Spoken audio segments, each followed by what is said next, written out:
Olá, tá no ar mais um episódio do nosso podcast da Fundepag, o podcast Raízes da Inovação. E hoje o nosso papo, ele vai tocar num ponto de quem realmente acredita num mercado mais competitivo, mais diverso e mais justo. Nós vamos falar sobre políticas organizacionais que, de fato, impulsionam a carreira das mulheres. Eu estou aqui com 3 mulheres especiais convidadas para falar sobre esse tema. São mulheres que atuam na linha de frente de diversas organizações de forma diferente, mas no final do processo se complementam, né? Eu estou aqui com a Flávia Mota, que é gerente de negócios e inovação da Fundepag, a Eliane Leite, que é CEO da Uzoma Diversidade, Educação e Cultura, e a Lina Nakata, que é professora e pesquisadora da FIA, co-presidente da PWN São Paulo. Sejam muito bem-vindas. Eu quero pedir para você, Flávia, você é anfitriã do nosso podcast, né? É da casa, Fundepag. Eu gostaria que você se apresentasse, contasse um pouquinho da sua trajetória até aqui. Perfeito. Bom dia, boa tarde, boa noite para quem está nos ouvindo, né? A qualquer momento do dia e da noite. É um prazer estar aqui, ser anfitriã desse podcast que tem um tema super legal. Eu acho muito legal a gente, né, nós mulheres, discutirmos sobre esses temas que têm a ver com a gente, né? Quer nos acolher melhor, né? Que fazem a diferença, né? Que faz muita diferença, exatamente. Bom, eu sou do interior, nascida em Catanduva. Do ladinho de casa, porque eu sou de Votuporanga. Hoje eu moro em Campinas, mas eu sou de Votuporanga. E quando eu falo Votuporanga para as pessoas, ninguém sabe onde fica. E foi bom que a gente estava conversando antes de começar a gravação. Ela falou, eu sou de Catanduva. Eu falei, eu sou de Votuporanga. Ela falou, não acredito. Pertinho. Então a gente já sabia, né? Que bom. Eu sou de lá. E sempre quando perguntam, onde fica? Perto de Rio Preto. Aí todo mundo sabe onde é Rio Preto, mas nunca sabem onde fica, Catanduva e exatamente. Então, eu sou de lá, saí de casa para estudar, né, que é uma coisa muito normal, né, do interior. Saí com 17 anos para fazer engenharia de produção. E fui para um ambiente que é muito masculino, né, que acho que também tem a ver um pouco com a nossa conversa aqui. Então, eu fiz engenharia de produção, eu estou falando mais do que eu faço, não de quem eu sou, né? Depois eu falo um pouquinho de quem eu sou. É que tá tudo ligado. Então, é verdade, tá somos uma coisa integral. E aí eu fiz engenharia, mestrado, doutorado na área, e depois achava que o meu caminho seria uma carreira acadêmica. Fiz várias pesquisas, né? Projetos financiados pelo BNDES, pelo FINEP nessa época. E depois eu acabei indo para o IPT, o Instituto de Pesquisas Tecnológicas, que é uma empresa, que era também um desejo meu de trabalhar numa empresa, mas ao mesmo tempo vinculada à pesquisa, à ciência e à tecnologia, que é uma paixão desde sempre.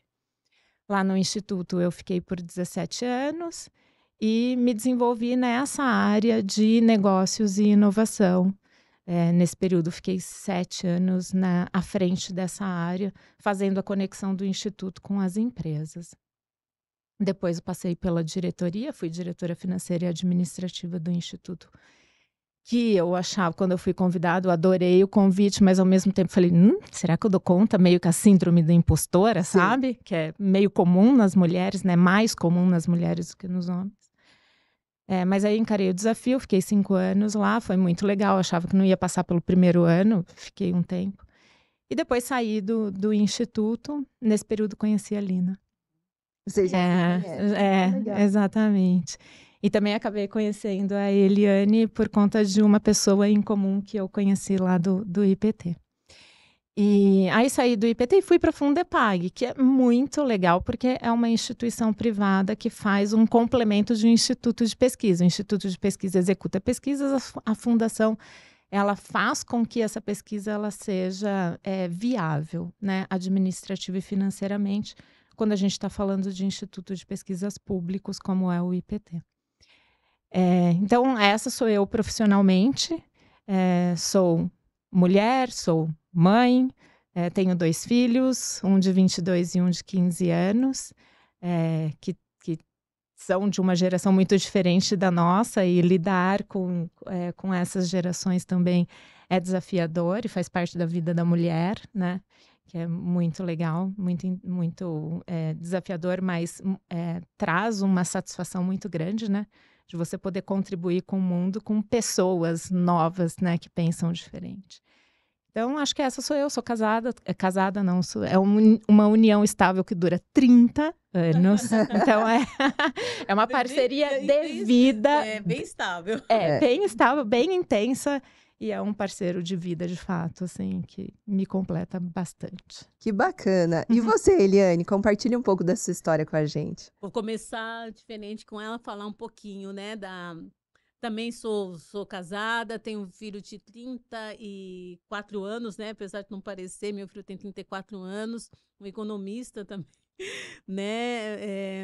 Que legal. Tenho também um casamento de 30 anos, né? Um casamento bem constituído. Também demoramos para casar, casamos depois de... Faz 11 anos que nós fomos casados no papel, porque também fica, né, nessa relação e só depois de muito tempo que a gente resolveu formalizar a relação. A minha formação é em matemática, eu fiz matemática.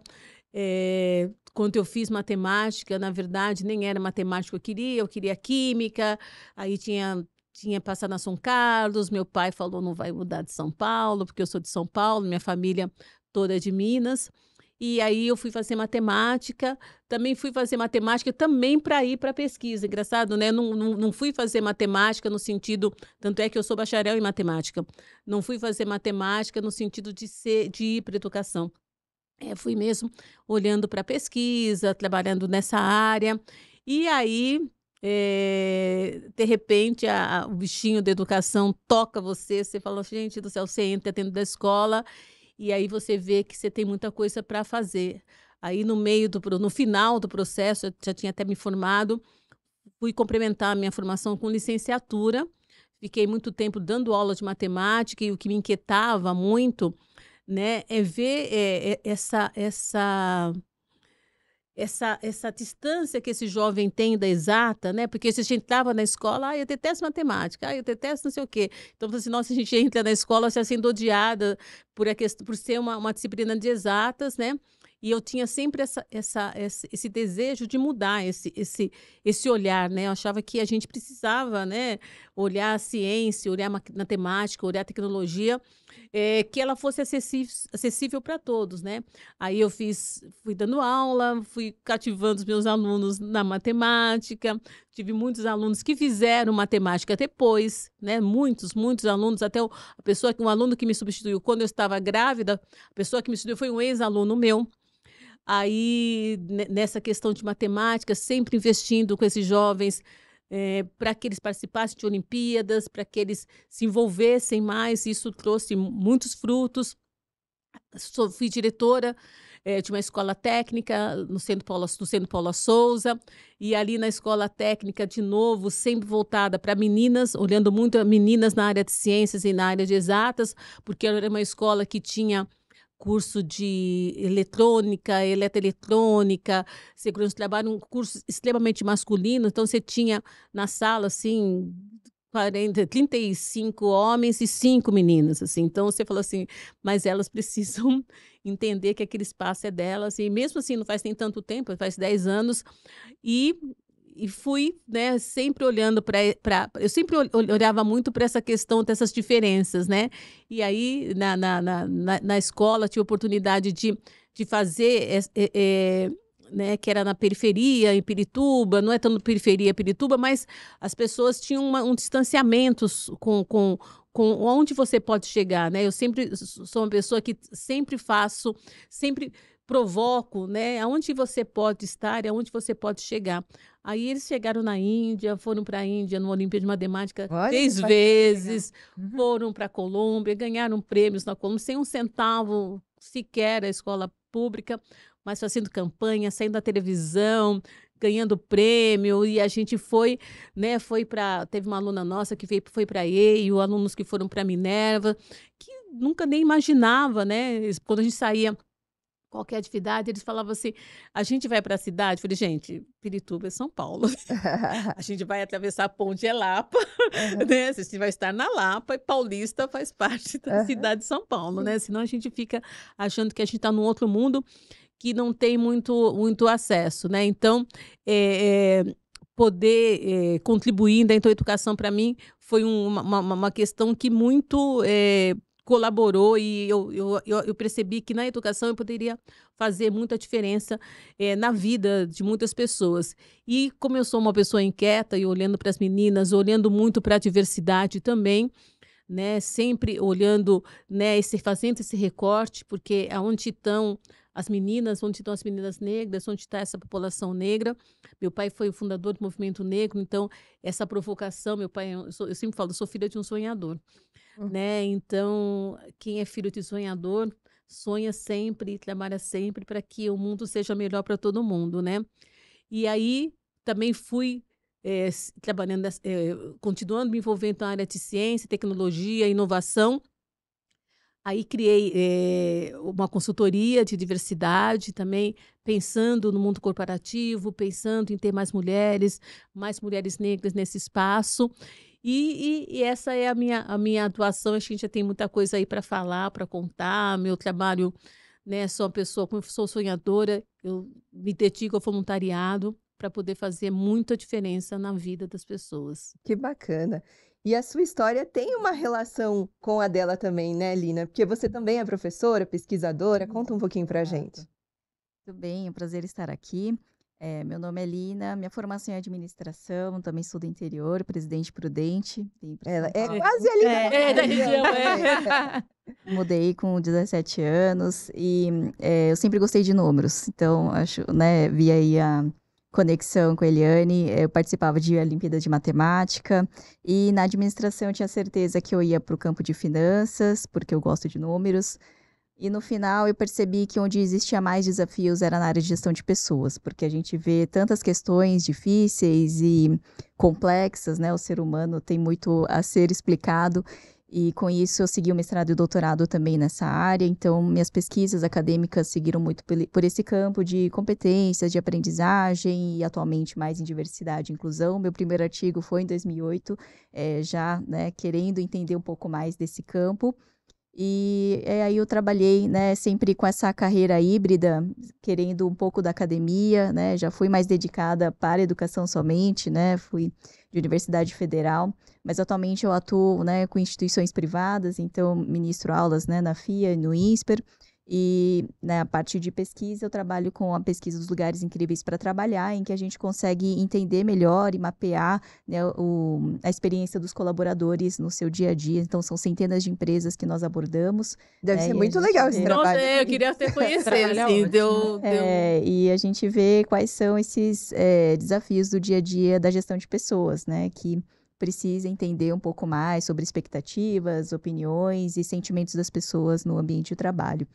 E essa parte de diversidade e inclusão, né, tem atuado mais principalmente pela PWN, que é uma associação global que tem essa missão de alcançar uma liderança mais equilibrada de gênero nas empresas, né? Esse é um dos caminhos que nós entendemos como muito importantes para que a gente tenha decisões melhores, resultados melhores, mais favoráveis para todas as partes. Muito legal. Vocês viram que a gente está com um time de peso aqui, né? A mulherada fala também, fala muito. Mas para a gente começar, eu queria que vocês contassem para a gente, né? Diante da visão de vocês, como vocês enxergam hoje o cenário de trabalho das mulheres? Ainda existem muitas barreiras? Vamos começar por você, Flavinha? Sim, lógico. Posso começar. Eu acho que a gente evoluiu muito, né? Concordo. Como sociedade, a gente vem evoluindo e nesse tema também. Tudo bem que a gente pode pensar que lá final de 1800 e alguma coisa, as mulheres ainda estavam lutando para ter direito a voto, né? Para ter uma participação na sociedade mais estruturada. E as mulheres negras ainda estavam lutando por liberdade, né? Que é outro nível de luta, é muito mais intenso, né? E a gente não pode se esquecer dessas diferenças. Então, a gente vem de um passado muito dolorido e que sacaneou pra caramba com as mulheres, né? Mas evoluímos bastante, mas ainda tem coisa a evoluir, né? A gente sabe que nas no nível mais alto das empresas, a participação das mulheres ainda é pequeno. Já foi bem menor, mas ainda é pequeno. Não é par e passo com os homens, né? Não tem paridade. Tem empresas que até têm uma equalização maior, mas a maioria também não tem, né?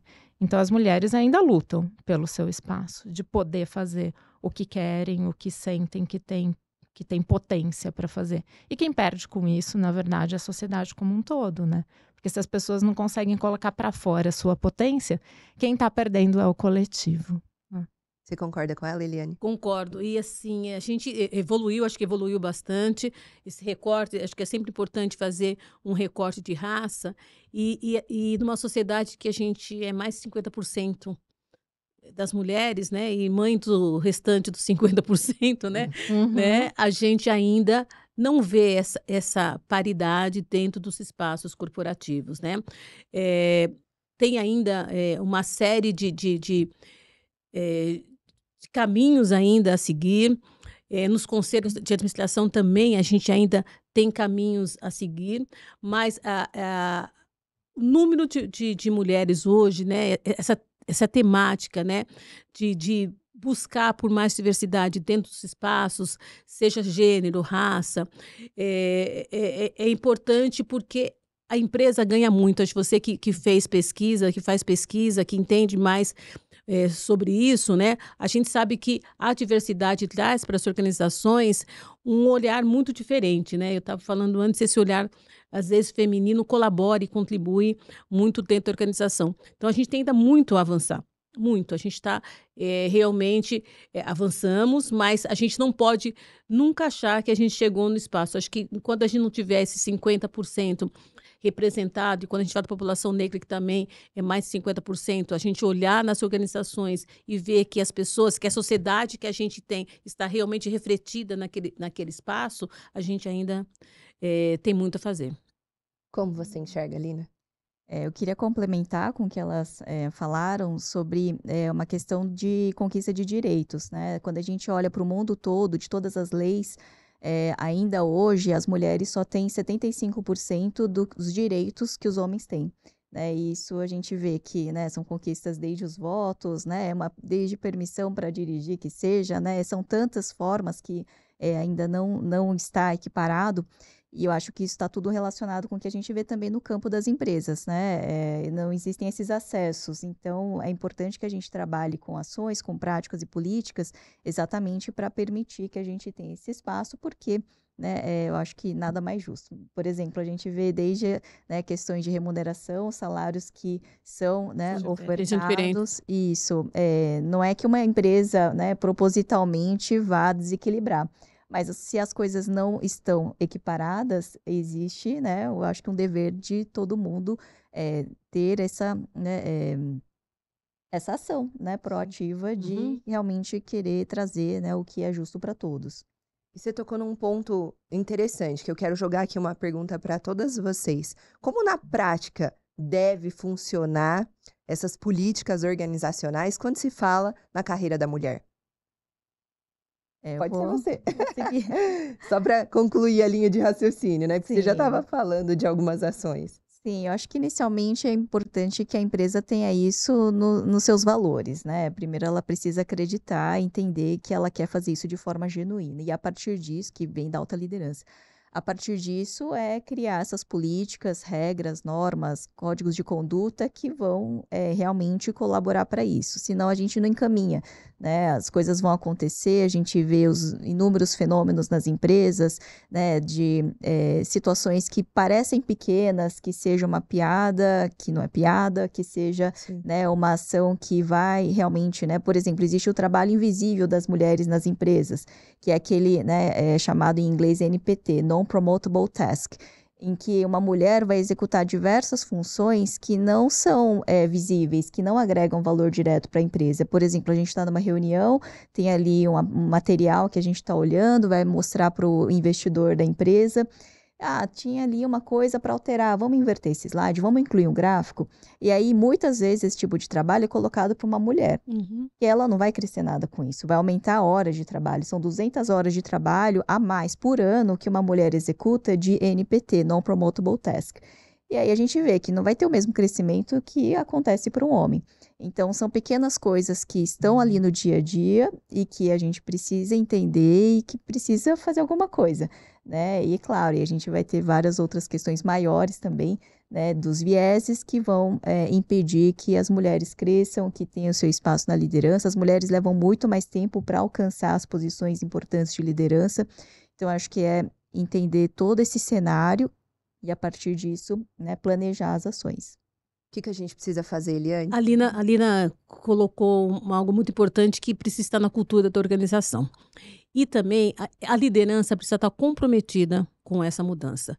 A gente não vai conseguir avançar se a liderança não estiver realmente comprometida com uma organização mais diversa. E precisamos olhar, né? E acho que acho que eu trabalho muito com o programa de desenvolvimento de liderança, de uma liderança mais inclusiva. A gente precisa entender muito também, quando a gente fala em mulher, desse machismo estrutural. A gente precisa falar, né? Como a gente vai falar do racismo, a gente vai falar do machismo.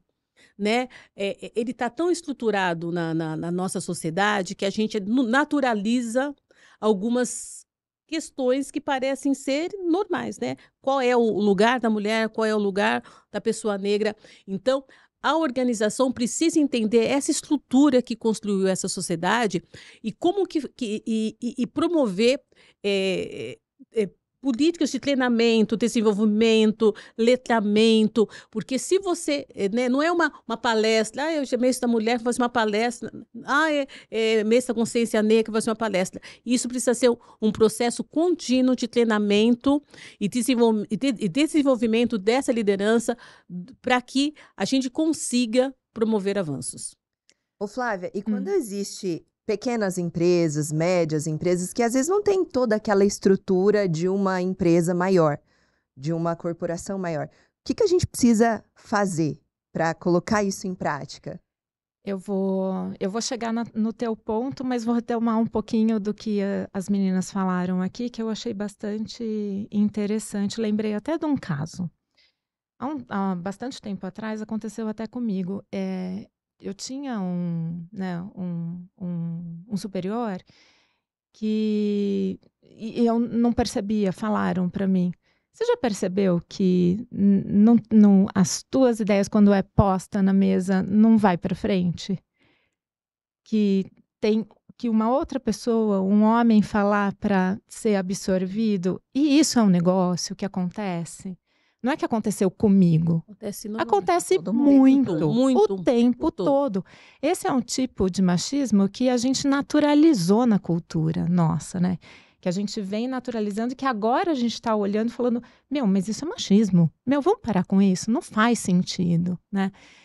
Então, acho que são alguns pequenos exemplos que evidenciam, né, que a gente tem coisa ainda para crescer.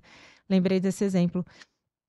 E eu acho que as empresas, como um todo, tem algumas coisas que a gente precisa tomar atenção, né? Tem a questão do salário, que vocês falaram, né? Equiparação de salário. Essas pessoas, se homem e mulher fazem a mesma função, não tem por que ganhar diferente, né? Se tem a mesma responsabilidade, não tem por que ganhar diferente. A mesma coisa para a raça, né? Que é uma coisa que de vez em quando acontece também. Outra coisa que eu acho que pega muito para a mulher, né? Que é a questão da maternidade. Então, a mulher, quando está no mercado de trabalho e tem filho, acaba tendo não é dificuldade, mas tem uma condição um pouco diferente, porque precisa de uma rede de apoio para poder cuidar dessa criança que está vindo ao mundo e que está trazendo uma nova esperança para o mundo como um todo. Então, ela tem que ser bem acolhida. E esse apoio tem que vir das empresas também. Também. Então, dos homens, né? A gente não precisa de jeito nenhum ter esse machismo estrutural, né? Que acontece, nem dos homens, nem das empresas, e nem da sociedade como um todo, né? Então, acho que essa rede precisa ser cuidada e as empresas também podem olhar para isso.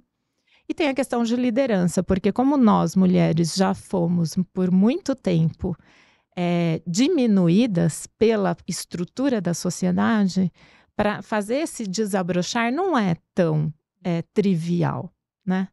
Então, esses movimentos de estimular a liderança da mulher para que ela se entenda, se empodere e não tenha aquela síndrome da impostora, né? Que é um negócio que está meio presente, mais na gente, né? Está presente nos homens também, mas mais nas mulheres do que nos homens. Eu acho que é importante. Então, esses 3 tópicos eu acho muito relevante que as empresas de qualquer tamanho precisam tomar cuidado, né? Salários iguais, na questão da liderança e cuidar dessa rede que vai amparar a mulher quando ela tem um filho, né? E ela como você falou, né, das pequenas empresas que não têm muita estrutura ou que está começando, né? Eu que também faço, né, além de desenvolvimento de liderança, planos de carreira, PDI, recrutamento e seleção, é importante que as empresas elas se comprometam, não importa o tamanho da empresa. Uhum. Eu acho que quando isso faz parte do valor, porque assim, cultura e valor, não importa se a empresa tem 5 funcionários ou se ela tem 1.500 funcionários. As pessoas, quando elas começam a empreender, começam a abrir a empresa, ela precisa deixar muito claro a sua cultura, o que é negociável, o que é inegociável. Então, quais são as ações que a gente não vai permitir dentro da empresa? Desde eu estava semana num evento, com o pessoal que trabalha com mulheres que dirigem caminhão. Tem postos onde os caminhões param que não tem lugar para a mulher descansar. Uhum. Né? Então, elas que estão dirigindo o caminhão, elas têm que dormir dentro do caminhão, porque quando ela para nesses postos que são exclusivos... Só tem homem. Só tem homem e não tem nenhum espaço destinado para elas. Então, quem é que tem que cobrar isso? É a empresa que está... Porque o contratou, ela tem que falar, olha, aqui é um posto, é pequeno, mas você precisa arrumar um espaço para a mulher poder ter seu lugar de descanso. Então, quando a gente tem que isso... Quando esse compromisso, esse valor, essa cultura e valor, independente do tamanho, for legítimo, as coisas acontecem, né? Se a gente falar aqui no governo, né? O banheiro feminino no Senado é uma coisa recente, né? Do ciclo, né? É recente porque não tinha, né? Então, qual é o compromisso que a empresa, independente do seu tamanho, tem com as pessoas? Esse é o... Eu acho que é tirar missão, visão e valores da parede e colocar de fato para a ação, né? Posso fazer uma analogia que eu ouvi uma vez e eu achei muito relevante? É assim, ó. Se uma empresa está precisando de um contador, o que ela faz? Ela vai atrás do mercado e contrata um contador. Se uma empresa está precisando de um médico, ela vai no mercado e contrata um médico, né? Independente se é homem ou se é mulher. Se uma empresa enxerga que está desequilibrado homens e mulheres, o que ela tem que fazer? Ela tem que ir lá e contratar mulher, cara. É isso que está faltando. Não, né? Sim. Eu achei muito interessante. Falta atitude, né? Atitude. Porque muitas vezes as pessoas falam, tá ali na missão, visão, valores, é bonito de falar, de mostrar que faz, mas na hora... não acontece. Então não adianta levantar a bandeira se não coloca em ação. Acho que é isso que vocês querem trazer para a reflexão, né? E isso traz resultado, que acho que é um ponto, né, que a Eliane até falou. Ter essa diversidade, ter todos esses elementos dentro da empresa que refletem o mercado que a empresa vai atender, também reverte em resultado para a empresa, né? Posso complementar? Claro. E eu acho que também é colocar isso em toda a cadeia, né? Então, tem empresas que também se importam em ter fornecedores que são empresas lideradas por mulheres. Existem até selos que certificam empresas que são, né, de liderança mais de 50% de mulheres, né? Eu acho que a gente vai conseguindo evoluir com esses pontos. Olina, aproveitando que você está com a fala aí, nos estudos, nas pesquisas que você desenvolve, como que você enxerga o futuro dessas políticas organizacionais para a carreira das mulheres? Ótima pergunta e difícil, porque infelizmente a gente não vê um crescimento linear das práticas, a gente não vê, por exemplo, uma evolução tão clara, né, das empresas querendo se empenhar. A gente ainda vê um grande grupo de empresas que, no geral, costumam relatar: a gente não tem ações afirmativas porque todo mundo é tratado de forma igual. Mas a igualdade, ela não contribui da mesma forma que a equidade, que a gente ter, apesar aí dos que tá a mesmos diferença. recursos, isso, apesar dos mesmos recursos, que a gente possa, né, equilibrar as coisas. Então, acho que o discurso da igualdade, ele parece bonito, mas ele não ajuda, né? E acho que esse ponto que é relevante. Mas ainda temos grande parte das empresas com essa mentalidade, né? É isso que a gente precisa mudar. Então, as ações afirmativas são relevantes, mas elas não têm essa linearidade do crescimento, de, nossa, cada ano mais 5% de empresas que estão pensando em ações de qualidade de vida para mulheres, que estão realmente preocupadas, né, em ter ali, por exemplo, o monitoramento das ações e, né, o que fornece, por exemplo, para colaboradores negros e brancos, né, do que elas fazem para todos os grupos minorizados de uma forma geral. Isso para mim é um pouco dolorido de ver esse Pra nós, cenário, né? pois Pra nós, é, é. mas eu acho que é uma caminhada, né? A gente não tem como, né, de uma forma influenciar, né, todas as empresas, mas eu acho que aos poucos nós vemos empresas que conseguem, né, claro, trazer esses benefícios, né? Tem uma pesquisa recente acadêmica que mostra que 85% dos trabalhadores querem que as ações de diversidade, equidade e inclusão permaneçam, continuam nas empresas, apesar de ter um processo que não é tão constante. E isso é muito valioso, porque as pessoas ali na base estão enxergando os benefícios e as vantagens de um grupo mais diverso de trabalho, né? Então, acho que esse é um ponto, assim, positivo, né, que eu Sim. vejo que as empresas poderiam repensar. E vocês lembram? Pode concluir. E complementando um pouco o que a Lina falou, acho que também cabe, a gente precisa, né? Cabe às empresas, também cabe à sociedade, na hora que ela busca, né, algum produto, se aquela empresa tem políticas realmente afirmativas, se a empresa está olhando para a questão ambiental, a gente precisa também começar a cobrar mais, e também cabe um pouco, a gente, mesmo se tratando de empresas privadas, né, políticas públicas nesse sentido, né, favorecimento de empréstimo para as empresas, BNDES pode favorecer empréstimo para as empresas que tenham ali mais diversidade, ter um fornecedor, né, o governo também, quando faz políticas aí, e contratação, que contrate empresas que tenham uma preocupação legítima com a diversidade, que haja um acompanhamento, né, dessas metas que precisam ser real. Não adianta a gente, eu que né, trabalho muito com a diversidade, muito com foco em raça, às vezes você vai na empresa, a empresa fala assim: nós aqui, Eliane, já estamos, em relação à mulher, 50%. Nós, com diversidade, nós estamos já, nossa, acho que a gente já está até cumpriu. Eu falei: será que cumpriu? De que mulher que nós estamos falando? Qual é a mulher que você está, né? Cadê as mulheres negras? Cadê as mulheres trans? Então, são ações, né, de quando a gente tem esse compromisso, né, é um olhar constante dessa diversidade que a gente tem. Então, ter políticas, né, também governamentais, né, a população também, você pode ver que quando a gente fala das melhores empresas para se trabalhar, porque eu compro de tal ou tal empresa, esse olhar também é importante. As pessoas precisam olhar quem é essa empresa que eu estou comprando. Se ela não é uma empresa que está olhando para tudo isso, eu particularmente sou uma pessoa que não compro, não vai ter meu dinheiro, não vou frequentar, porque a gente sabe que aquela empresa não tem ações que são verdadeiras e reais para que a sociedade tenha um avanço como um todo. É importante esse ponto. E vocês lembram de alguma situação, uma ação que deu muito certo em uma empresa, algum caso real para compartilhar com a gente? E tem aí, a gente, a gente não está fazendo comercial de empresa nenhuma, mas a Natura tem um programa excelente para as mulheres hoje, Maternidade, né? né? A Natura hoje é uma das empresas aí que tem até um número de mulheres grandes na liderança. O Magazine Luiza, né, que fez aí, né, o programa do primeiro programa de Training Negros, depois ela tem também uma política séria, né? Porque ali está realmente no DNA da empresa a diversidade. Foi fundada por uma mulher, né? Então, essa seja é uma diferença, né? Então, tem empresas que estão investindo para que aquele ambiente, porque a gente está, né? Você que trabalha com gestão, a gente está falando da NR1 que vai ser implementada agora, né?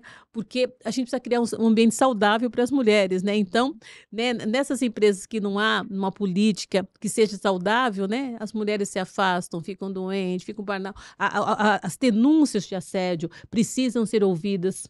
Sim. Né, de uma maneira. Então, tem empresas que criaram canais muito sérios para escuta desses casos de assédio, para que essa mulher se sinta realmente ouvida e respeitada. Acho que tem empresas que estão aí, ela que tem a pesquisa aí das empresas, aí ela deve até saber como que está, né, mais detalhadamente, né?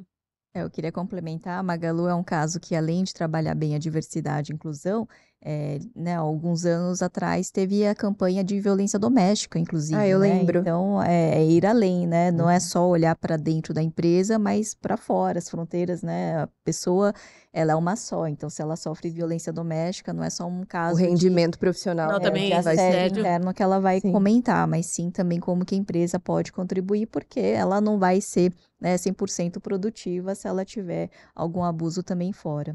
E interessante você falar isso, né? Tem empresas, né, como a Magazine fez isso, se ela tem alguma denúncia de algum funcionário que comete violência contra a mulher, esse funcionário é dispensado. Então, você também precisa olhar para esse homem, que quem agride é o homem, para o homem, que é o agressor, né? E políticas de educação, eu sempre acho que a educação, ela precisa estar, a gente precisa trabalhar muito com a educação, e como as empresas também precisam olhar também para esse homem, né? Porque fica muito da responsabilidade da mulher. O homem também tem a responsabilidade, sim, de denunciar quando ele vê um caso de assédio por um outro colega de trabalho falando de uma fala, de uma atitude. Então, esses canais aí são fundamentais. Aí tem empresas que vêm investindo seriamente nesse tornar a empresa um lugar bom para todo mundo viver, né? Respeitoso, né? Acho que o principal é isso, né? Você ter respeito. Uma outra política que eu acho super interessante, né? Que é essas empresas que vocês citaram também até têm, que é creche, né? Dentro Cara, da é uma empresa. ferramenta tão linda, né? É uma ferramenta importante que dá um suporte, né? Nem todas que as acolhe a mãe, né? Acolhe a mãe e a criança, Sim, né? Você acolhe todo mundo que está precisando desse abraço quentinho, recebe, né? Sim. A sala de amamentação também, algumas empresas já estão adotando, né? Exatamente. Eu acho que é super importante, porque uma mãe, eu sou mãe, então a mãe quando tem o filho, o que ela mais quer é amamentar, é estar junto, é acolher. E quando a empresa oferece isso para a mãe, eu acho que isso é sensacional, é olhar além do profissional, né? E permitir também que essa licença, né, gestante, seja uma licença, né, não só que os 6 meses, né, que algumas empresas vêm oferecendo, que sejam mesmo, que a mulher volte também depois retorne para o trabalho de uma forma tranquila, né? Ontem até a gente conversou sobre isso, e também a licença para o homem, né? Eu acho que o homem também precisa se comprometer. É justo, ele precisa se comprometer, né? Esse paternar, esse maternar, ele precisa ser coletivo, né? Ele precisa se comprometer também com o cuidado da criança. Por que é só a mulher que vai levar a criança na escola? Porque só a mulher que tem que levar no médico, só a mulher que precisa ter esse olhar para aquele espaço da casa que é coletivo, né? Concordo. Ô Flávia, você que é uma especialista em inovação, como que você vê aí a inovação e essas políticas organizacionais na prática? Tem muita inovação para o futuro? Como você enxerga? Inovação é sempre você olhar com um olhar curioso para o mundo, né? Essa é a grande questão, é você conseguir criar produtos e serviços que vão ser relevantes para os usuários. Suprir as necessidades, né? Suprir as necessidades e melhorar a vida das pessoas, né? Às vezes a necessidade não está tão preemente, você não enxerga muito aquilo. Tem que ter um algo a mais. Tem que ter um algo a mais, você cria oportunidades também por meio da inovação, né? E a questão da mulher, a mulher tem um olhar diferente para o mundo, é diferente do que o olhar do homem, né?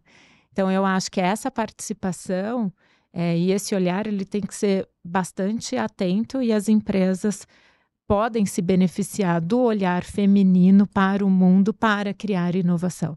Acho que é muito relevante isso estar presente. Eu concordo.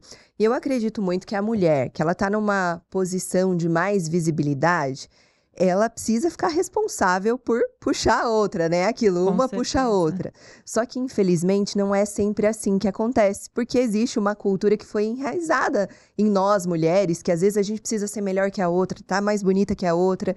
Então, o que vocês acham que a gente precisa fazer para mudar essa ideia e fazer com que, de fato, essas mulheres se estendam as mãos uma para a outra? Eu acho assim que aquela frase que juntas nós somos mais fortes, né? Eu acho que enquanto a gente não entender que juntas nós somos mais fortes, né? E que a gente pode fazer a diferença, que essa cultura, né? De competição, que na verdade existe, né? Porque foi o homem que coloca, né? Porque o homem que fala, aquela mulher é bonita, ela não é, que faz esse julgamento, né? A gente tem julgamentos de valores, de beleza, de competência, que a gente não pode cair nessa história nessa armadilha de competição, né? Então, como que a gente pode fazer isso? Acho que as mulheres têm um compromisso quando você chega na liderança, muitas vezes mentorar.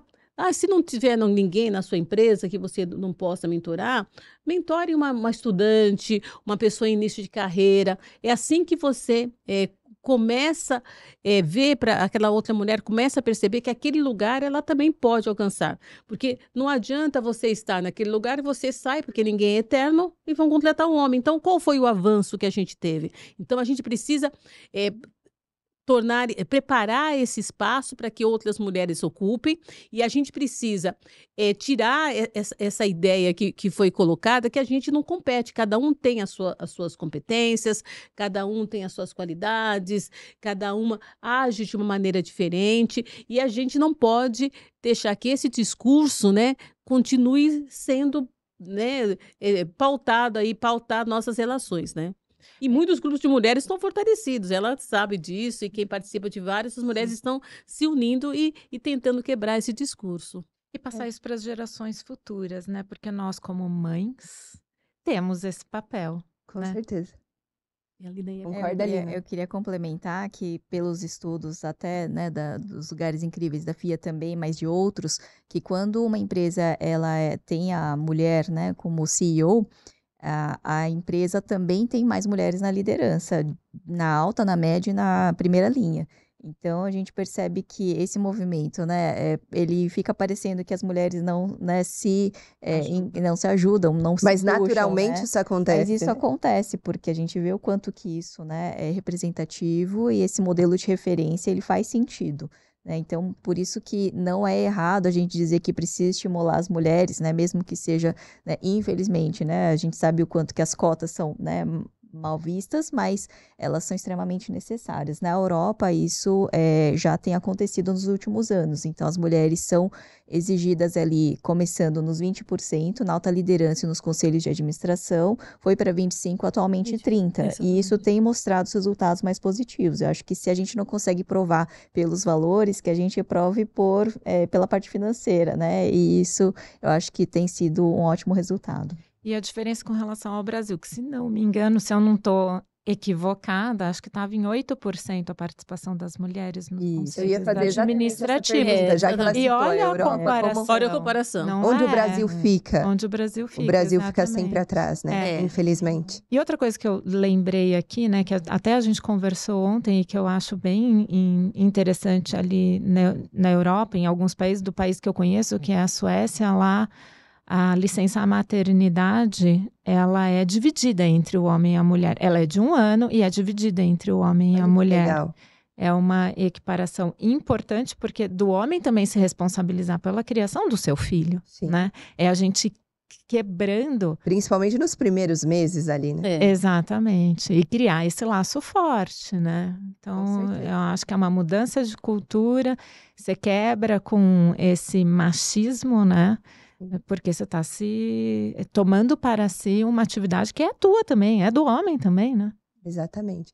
Tá difícil, mas não é impossível. Não, É isso, né? é isso. A gente vê um monte de caminhos, né? Muito legal. E esse é nosso papel também como mulher, né? E assim, a Lina falou uma coisa muito importante, né? Precisa estabelecer as cotas. Enquanto a gente não avança, olhar para a cota. A gente tem trabalhado muito para a cota de mulheres na política, né? Porque a gente...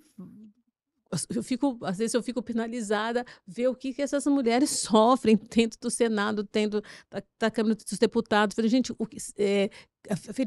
Câmara dos Vereadores, porque se a gente não estabelece cotas para que elas possam, né, se sentirem mais fortes e até entender que não é para entrar na cota como laranja, né, mas é que realmente para fazer transformação, isso é fundamental. Então, políticas de cotas, né, apesar de muitas críticas, e a Alina tem razão, elas precisam ser estabelecidas. Elas né? são necessárias. São necessárias, né? E elas são, como eu sempre falo, elas são medidas, né, provisórias, enquanto a gente não conseguir essa equiparação, essa equidade em todos os espaços, né?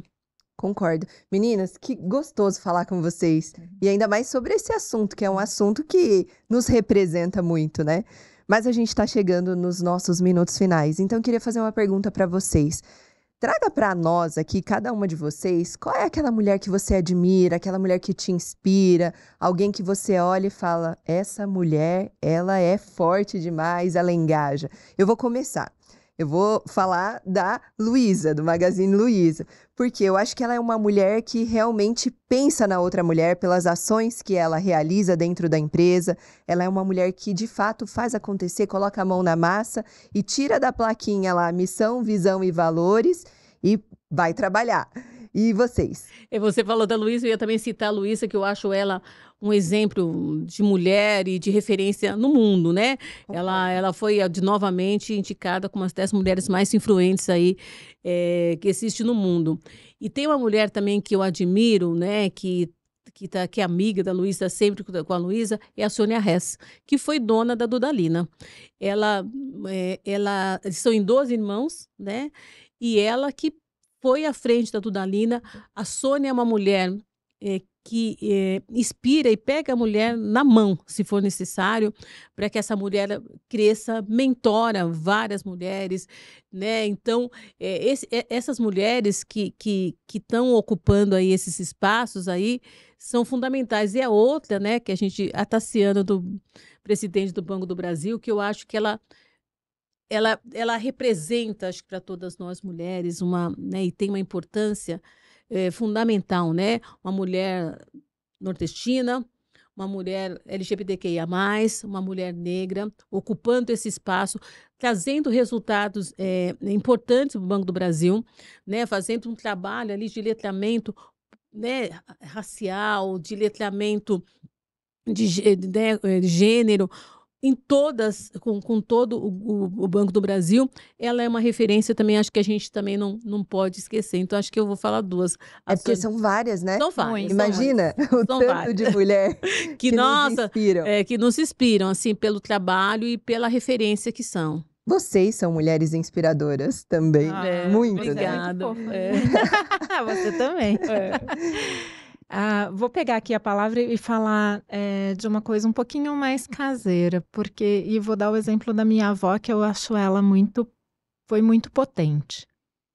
Porque uma mulher que tinha profissão, né, nasceu em 1920, era professora, veio de uma família descendente de negros, a bisavó dela foi escrava, e o pai dela foi médico, estudou, né, medicina num Brasil bastante racista.